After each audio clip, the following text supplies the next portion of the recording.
Welcome to Shift, a college admissions ACT and SAT podcast for a changing world. I'm Tyler, the founder of Achievable, and we have an affordable ACT course that includes everything you need to ace your ACT. A full textbook, tons of ACT questions backed by our memory enhancing algorithm, videos on key topics, a built-in study planner, and full-length practice exams. You can get a free trial by going to achievable.me, and if you like it, use the code podcast to get 10% off at checkout. Also, if you have a question or topic you'd like us to discuss in a future episode, please contact me at tyler@achievable.me with the subject line podcast topic. Now, let's get started. Today we've got Jeffrey Dalton from Mindbase, and would love, Jeffrey, if you could introduce yourself. Thanks, Tyler. It's great to come on the podcast. I'm really excited to share some of my knowledge with you here. As you mentioned, yes, my name is Jeffrey. I've been a teacher for 14 years now. I have my master's in education in instructional design, and right now I do a lot of SAT tutoring where I live and work in Abu Dhabi in the United Arab Emirates. And I also do some project management work for the Department of Education. And yeah, this is where I've been for the last almost 10 years, 9.5 years so far. So yeah, Yeah, thanks. It's good to be and here. yeah, it's good to have you here, and it's nighttime over there, so thanks for doing this. I True. yeah, I also, yeah, I mean, we have Achievable as an ACT course, but the SAT is still obviously a very important test in college admissions. I'm really happy to dig into some SAT tips. And for today, we're going to be going over your top 5 tips for the verbal section. And I'm pretty excited about this. So let's talk about like tip number one, right? Like, what do you, when you bring in students and they're, okay, I really want to get from, call it 550 to 650 or whatever it is. What are the first tip you give people in the verbal section? Generally, if I'm meeting a student for the first time or I'm teaching a class, that's the first verbal class, I usually always start with the rules of punctuation. And even if you're self-studying, it's usually the first place I recommend students begin, because it's the easiest part of the verbal section to learn and learn quickly. Hmm. You have the whole colons, dashes, and semicolons. You have to learn a couple comma rules. You have to learn what complete and incomplete ideas are. But it's eminently doable. And if students have trouble with this part of the verbal section, Hmm. I'll know that, like, okay, I've got my work cut out for me. Yeah, so tell me a little So, bit more about that. I mean, like when you say just like learn punctuation, like what are the specific things that usually give people trouble? um, students have trouble identifying whether an idea is a complete idea or a sentence fragment. Hmm. And often, what I have to do with students is tell them that we have to draw a distinction between grammar and meaning. So let's talk about sentences that are grammatical versus sentences that are meaningful. Hmm. Because I'll ask a student if a sentence is a complete idea, and they'll say, no, because we don't know who it is or he is. We don't know what the sentence is referring to. Like, Hmm. they take an issue with the meaning of the sentence. So I'll Hmm. give them an example sentence like the sentence, colorless green ideas sleep furiously. Completely meaningless sentence, but perfectly grammatical. Hmm. Um, and that usually starts off the conversation of like, oh, okay, so I'm just looking to see whether an idea could stand alone. Whether it has a subject, a conjugated verb, and could stand alone. So Right. Got it. Okay. And then with punctuation, sort of, are there any other things like, I know that at least with the ACT, because I'm more familiar with it, there's some mm. specificity, some little tricks around like commas or clauses or things like that. Is there anything that, any little punctuation tips that you feel like are worth mentioning here? I mean, I always start off with the four comma rules and how to use like a comma fanboys conjunction to join two complete ideas together. Uh, Learning about non-essential clauses and using commas to set off non-essential clauses is all very, very important stuff.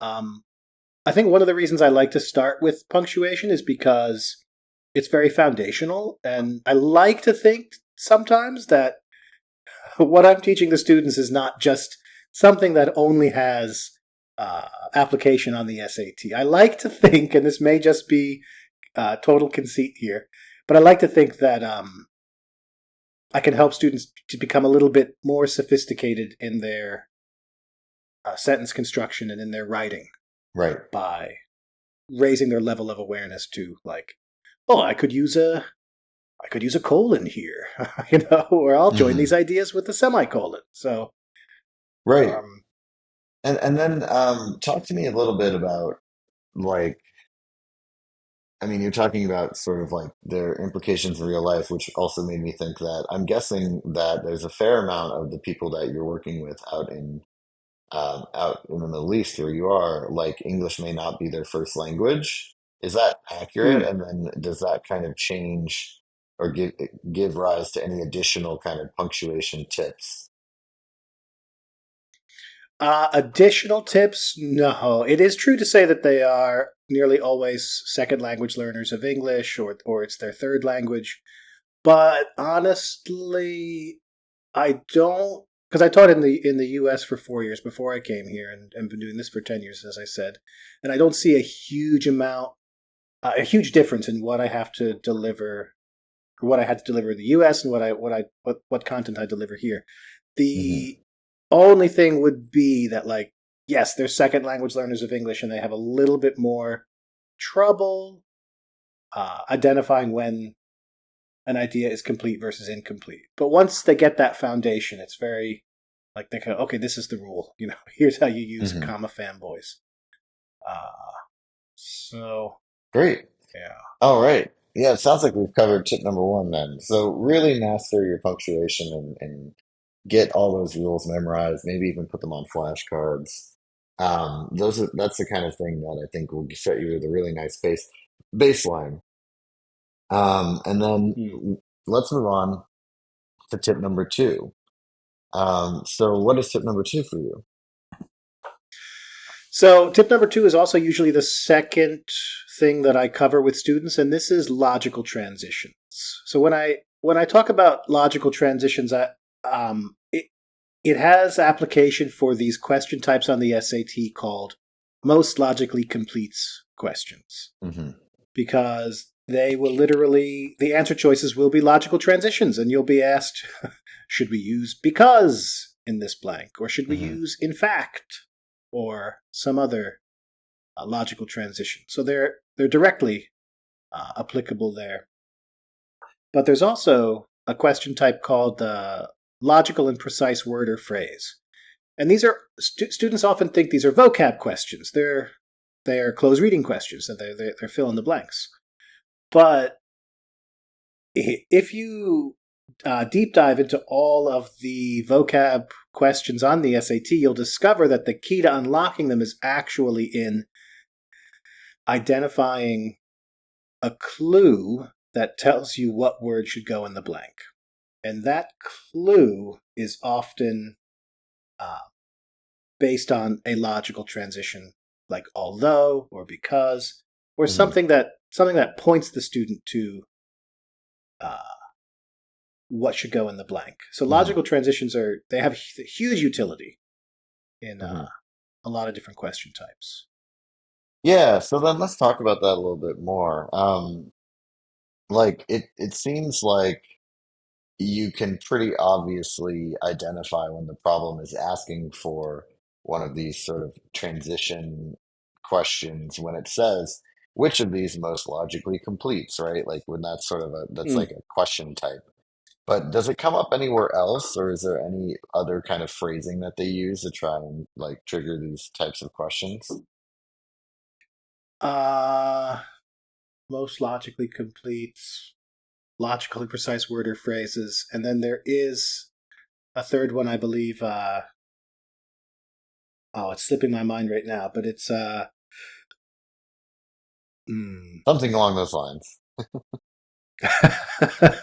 but the other reason that I teach logical transition second is because when we start to talk about reading comprehension, if you start to talk about main idea questions, structure questions, and purpose questions, well, you really have to. One of the strategies I teach students is to identify the transition words in a passage and to use those to link the sentences or clauses within the passage, because a lot of the meaning within the passages can be constructed by simply looking at the logical transitions and saying, okay, this is a transition of contrast. What ideas are we contrasting? Mm-hmm. So I think there are a lot of ways to teach reading comprehension that are, it's a weird idea to think you're teaching reading comprehension, because we're like, how do you teach kids to be better readers? It's kind of like, it's very, it's a difficult idea to design a lesson for. Like, okay, how do we teach kids to be better readers? Mm-hmm. But I find that starting with those logical transitions and starting with those punctuation marks builds a pretty good foundation for students. Right. Yeah, and I mean, I am not a teacher like you are, but I would imagine that, teaching students to be better readers of English probably starts with getting them to understand kind of English grammar and like put, see sentences kind of almost as like pieces of a puzzle that you're putting together to kind of determine Yeah, the meaning. exactly. So much so. Cool. I'm glad that I was not totally off on that one. Well, great. So yeah, then I think we can probably move on to tip number three here. So what's your number three verbal tip? So this is about a specific question type. Okay, so when the SAT went digital, it was kind of like a bit of a wild west for us as tutors in general, because Right. nobody knew anything. There was no. Obviously, we all have strategies. We all have concepts that we want to impart, but there's this question type at the end of the SAT verbal section that we just call bullet point questions. Because if you look at the test spec document, the test specification document from College Board, they call them synthesizing information questions, because they'll give you 6 or 8 bullet points, and then they'll ask you a pointed question Right. synthesize this information in some way. What I've found is that you often don't need to read any of the bullet points, and you can just you can get off by just reading the question stem and then doing exactly what the question asks you. Wow, what the question stem asks you. Okay, interesting. Is there any way you could like watch or not watch, walk us through that or like sort of other like a way to kind of like give us an example of that? Yeah. Let me contextualize that for you. So, for example, a question like that might say, okay, so you might get a bunch of bullet points that talk about the origin of a word in English, Hmm. and the question might say, a student wants to emphasize the difference between the origins of these two words. And then the question will say, which of the following answer choices most effectively uses relevant information from the notes to accomplish that goal of emphasizing the difference in the origins of these two words? Hmm. Now, it doesn't matter what those two words are, because if you look at the answer choices, only one of them will discuss the two words, and only one of them will talk about the origins and contrast the origins of those two words. Hmm. Got it. Yeah. So So you can probably go through these pretty quickly. They are at the end though, you said. So I mean, the SAT, the new digital SAT, can you go back? I actually should know this, but I don't think I do. so this brings me to another tip that I have, but essentially you don't have to do the questions in the order they're presented to you. You can Right. skip around. You should Bonus skip tip. around. Yeah, bonus tip.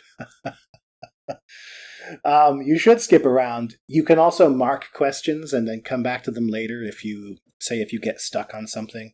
Um, so in the yeah, you're right. This is a bonus tip. So in the middle of the SAT verbal section, there are a bunch of charts and graphs questions that ask you to interpret data. They'll be like, which of the following effectively uses data from the graph to blah blah blah blah blah. Hmm. These questions, and you have to read and interpret a table. You have to read a small paragraph. You have to read all the answer choices. They're very time consuming. So I Hmm. usually tell students, skip them, come back to them. Hmm. There are so many other easy questions you could be working on. And Right. one of them is those bullet point questions. So, Yeah, that makes a lot of sense. And then, you have 10 minutes, you go back to those, you kind of feel like you know how much time you have to get them done. yeah. Great. All right. Then let's move on to tip number 4. Okay. So this is a great tip that I just found. Okay. So I was trying to come up with a good strategy to teach students how to conquer these reading comprehension passages because, as I mentioned, it's a difficult topic to teach. Hmm. And I started to realize that almost all of these reading comprehension passages on the SAT are science related. I Mm. remember on the old SAT, I used to teach a lot of history passages. I used to teach students how to analyze rhetorical passages that were very debate style. So now what I do is I teach students how to analyze a scientific I don't want to say scientific experiment, but how the scientific method is applied in real life in actual scientific studies. Hmm. So essentially, when you conduct a scientific experiment, you have a dependent variable and an independent variable. Hmm. The The dependent variable is what you measure. The independent variable is what you change. It's usually time or something like Hmm. that. So I just teach students that, okay, if you're going into a science passage, then you should go into it with the expectation of, okay, I'm a scientist. Um, Right. if I were constructing, this experiment, I want to know what evidence I'm looking for, what variables am I changing, because very often you can predict the answer with remarkable accuracy Hmm. if you go into it looking for those dependent and independent variables. Right. Yeah, very interesting. And also I feel like, people kind of say like, "Oh, like I like the fact that, there's no science section on the SAT." And it's like, are you sure? I mean, they just kind of weave it into everything else, right? Exactly. Exactly. Yeah, so I think this one would also benefit from a little more context. Can you maybe give an example of kind of like a sciencey passage and how you'd be able to perhaps determine the answer ahead of even really reading through it super hard? Uh I can. I'm going to try to do this. The trouble is to do it with is doing it without a passage in front of us. Yeah, sorry There's about that. there is an SAT question from the Blue Book that talks about um, trees and the bugs which prey upon trees. Hmm.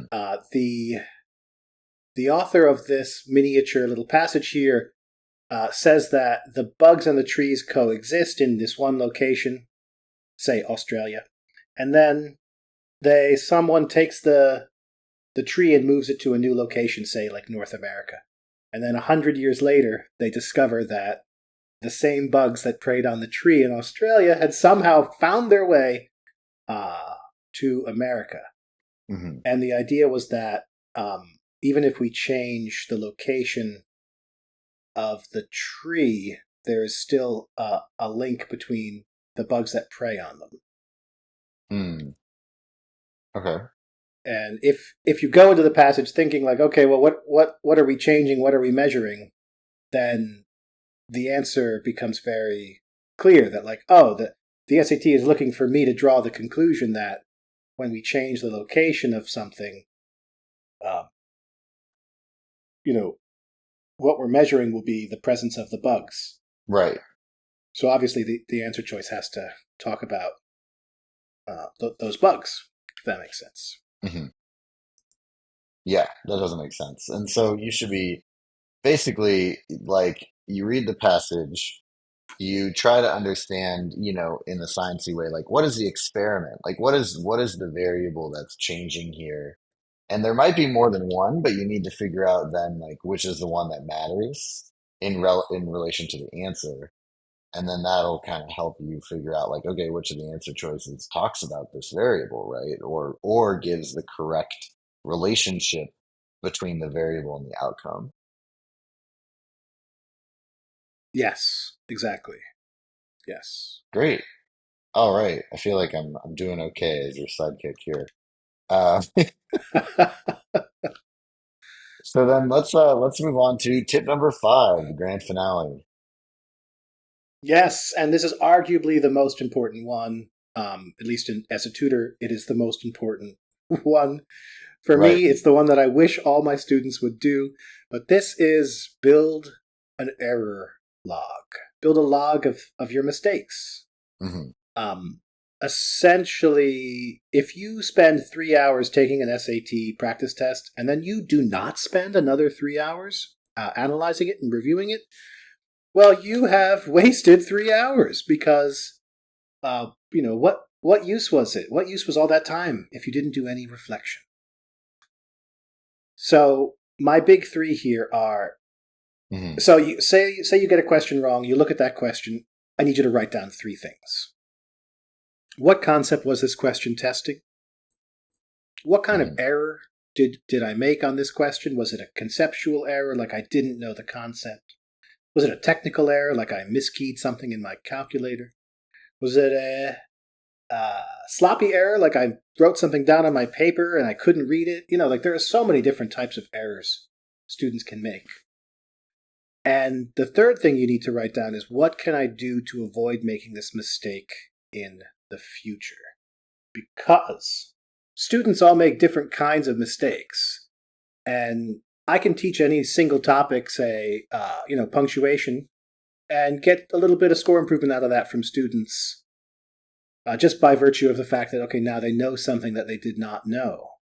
But if a student Hmm. comes to the realization that, wow, I misread these problems like pretty often, and I could have solved that. I just misread it in my head. Well, that student is 50% of the way done with solving their problem, because 50% of the problem was coming to the realization that, oh, I have to be more careful when I read these questions. And that's what error logging is Right. designed to do.